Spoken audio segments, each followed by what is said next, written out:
현재 오후 5시 3분인데요. 업비트 기준 리플이 559원을 왔다 갔다 하고 있어요.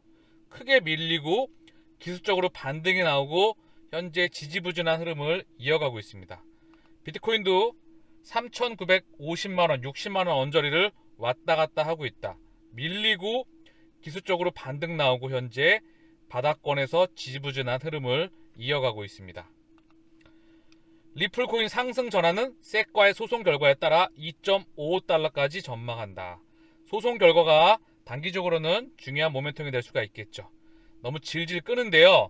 비단 XRP, 리플에 대한 그런 소송뿐만 아니라 전체 암호화폐에 대한 규격, 제도 이런 부분을 가늠하는 잣대가 되리라 생각을 합니다. 그 질질 끄는 이유도 어느 정도 뒷면에 의도가 있으리라 생각을 하는 부분이에요. 22. 4년 내 디지털 유로 발행 가능하다. 개인 결제 솔루션 형태 전망. 자, 디지털 CBDC, 디지털 유로, 디지털 달러. 이미 중국은 시도를 많이 하고 있죠. 디지털 엔화, 디지털 원화, 디지털 루브라. 전 세계의 국가들이 CBDC를 장착을 하게 될 수밖에 없습니다. 왜? 미국, 유럽, 중국, 일본 얘네가 전체 GDP, 이 GDP가 기득권이라고 보셔도 무방해요. 이 GDP의 전체 GDP 총량의 70을 차지하고 있기 때문에 이 국가들의 기득권, 미국과 유럽의 쩐주들은 제가 계속 언급드려요. 유대 금융 자금 세력들이다. 이 뒷면에는 로스차일드가 있다. 그 뒷면에 미국의 6대 왕과 지금까지 전 세계를 지배하고 있는 시스템이 결국 뿌리는 같다. 그래서 이들이 일로 보내고 있는 부분이다. 속도만 조절하고 있다.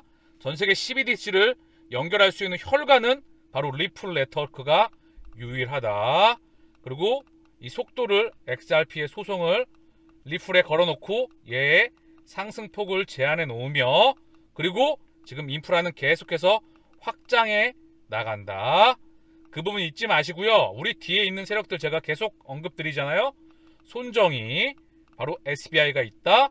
그리고 비전 펀드, 손정이 된 비전 펀드가 있다.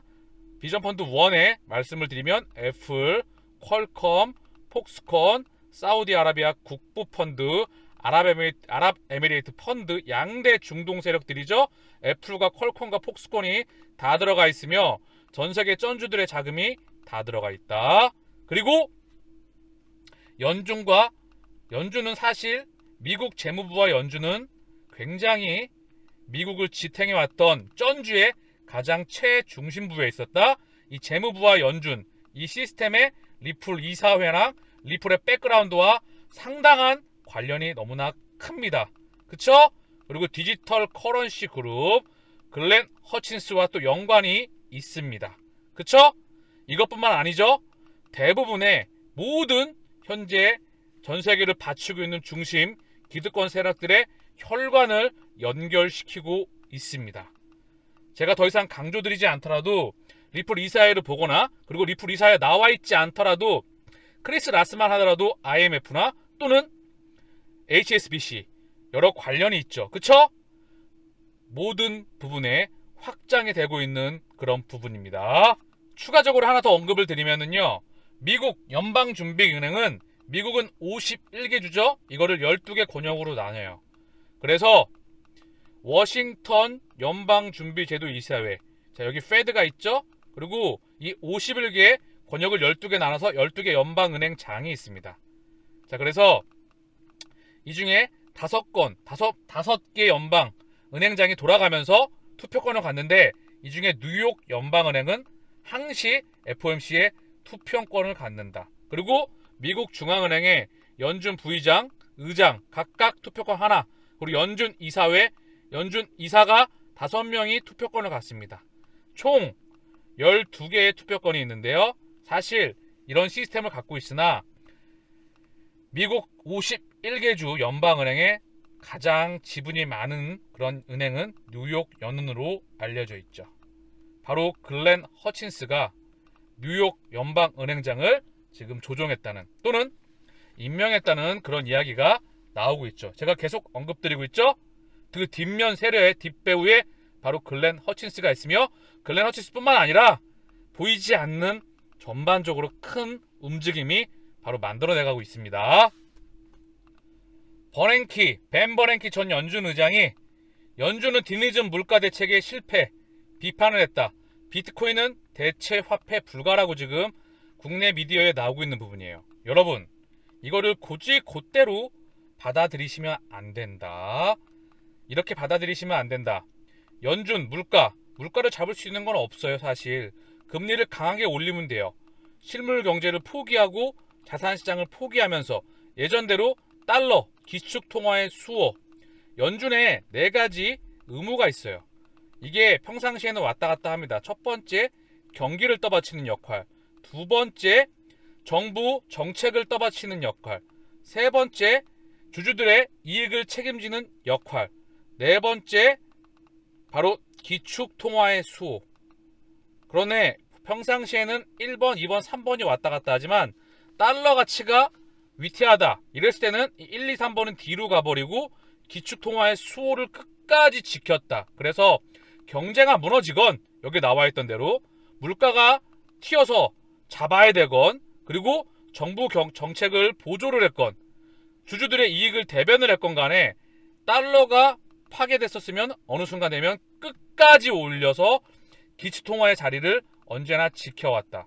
지난 100년 동안 이 이면에 제가 항상 언급드렸죠. 양털 깎기가 있었다.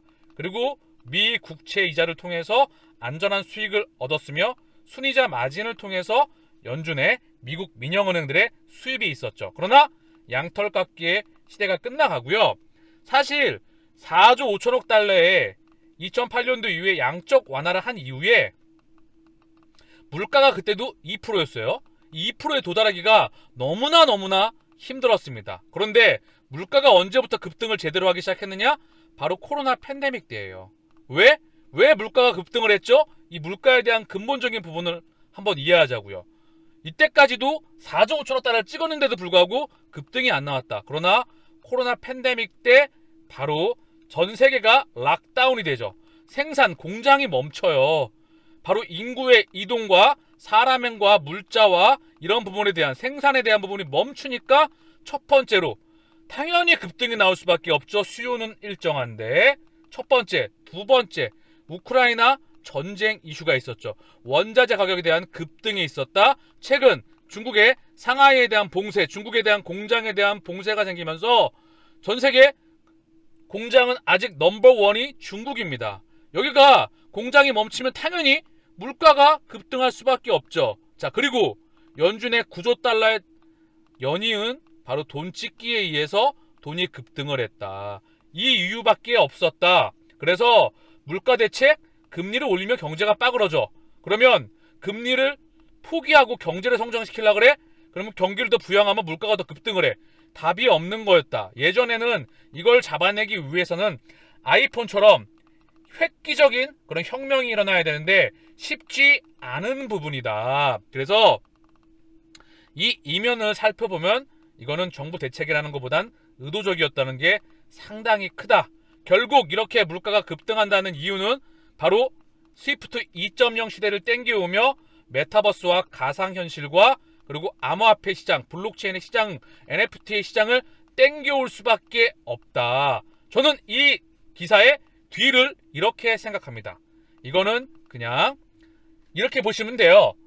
레이 달리오가 비트코인은 금을 대체 못한다 이렇게 언급하거든요. 금 10년 동안 고점을 돌파 못했습니다. 안 올리는 거예요.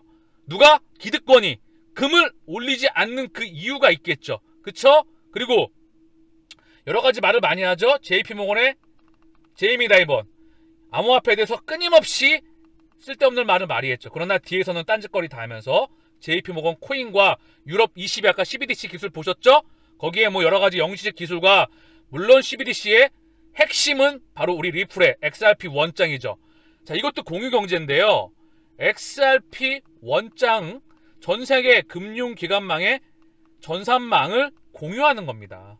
공유경제의 완성.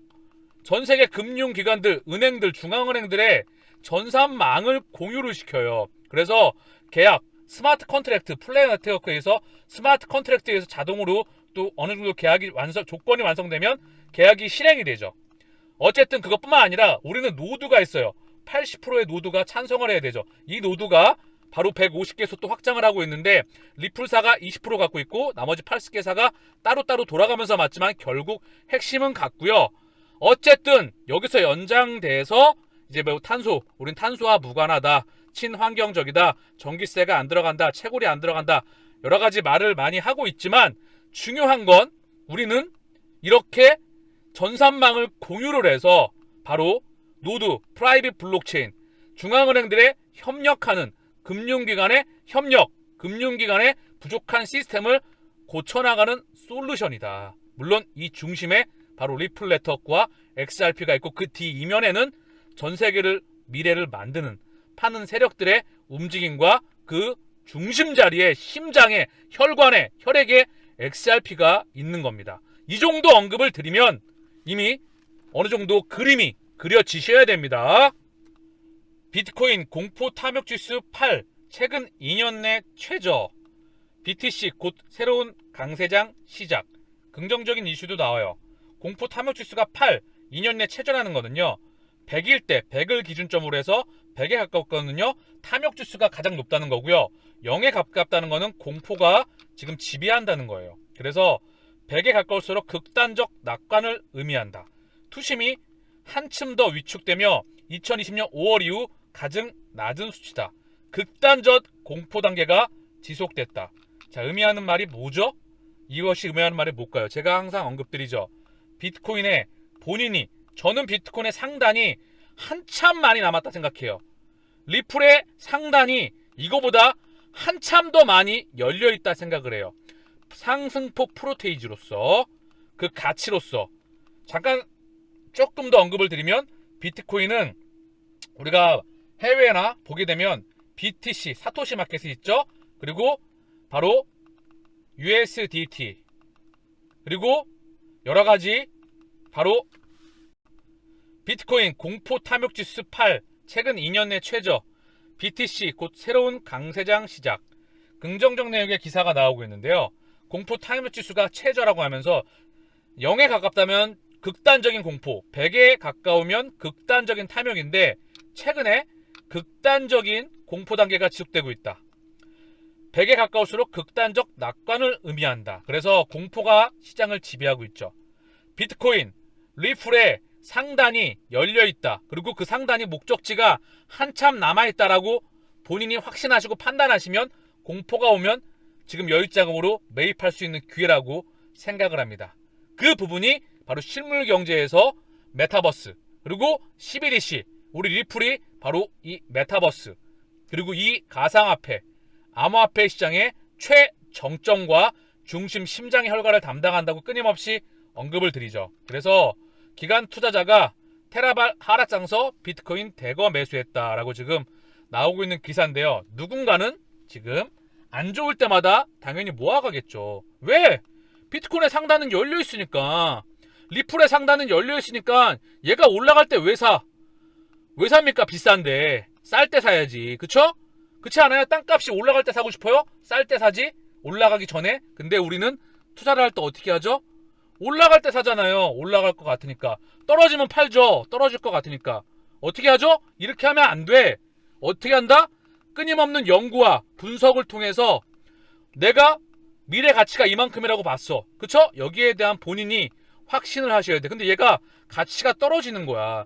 그러면 어떻게 해야 되죠? 내가 봤던 값어치보다 떨어지니까 여유자금으로 매입을 하는 거야. 매입이란 말을 합니다. 저는 이 매입은 저축이다. 그리고 얘가 본래 가치 자기가 생각한 가치를 갈 때까지 기다리는 거야. 올라가고 막 달려들 거 아닙니까? 거래량이 터지면서 그때 사실 단기가 뭐 3, 4년에는 그때는 뭐 일부 익절할 수 있지만 그게 힘들면 그 맞추는 게 보통 힘든 게 아니에요. 나중에 큰 그림에서 자기가 목표한 도착지에 가면 하나 팔아서 뭐 0.1개 팔아가지고 지가 생활비를 쓰거나 열심히 쓰면 된다. 그게 사실 투자의 진리라고 생각한다. 제가 항상 언급드려요. 통화 시스템에 대한 한계가 왔다. 지구가 아프다. 여러 가지 기타 이슈. 이제 이게 코로나와 연관이 되어 있는데요. 코로나 시간 내서 다음번이건 백신과 코로나 바이러스와 치료제와 그리고 다음번 또 감염성 질환은 올 수밖에 없습니다. 그래서 이 부분에 대해서 이 코로나가 오면서 물가가 급등을 해버렸잖아요. 물가가 급등했던 이유, 그렇게 10년 동안 돈을 찍었는데 급등하지 않던 물가가 락다운을 시켜버리니 당연히 생산이 멈춰지면서 급등이 왔다. 물가가 급등을 하면서 통화 가치가 절하가 되게 되면 다음 통화 시스템이 땡겨올 수도 있겠죠. 정부 부채가 과도하게 엄청나게 미국 정부 부채가 사상 최대치를 찍죠. 그러나 그 가치는 계속해서 떨어지죠. 여러 가지 이슈가 있겠지만 중요한 건 이런 확신을 가지시고 그 가치에 투자하는 것이 저는 진리라고 생각합니다.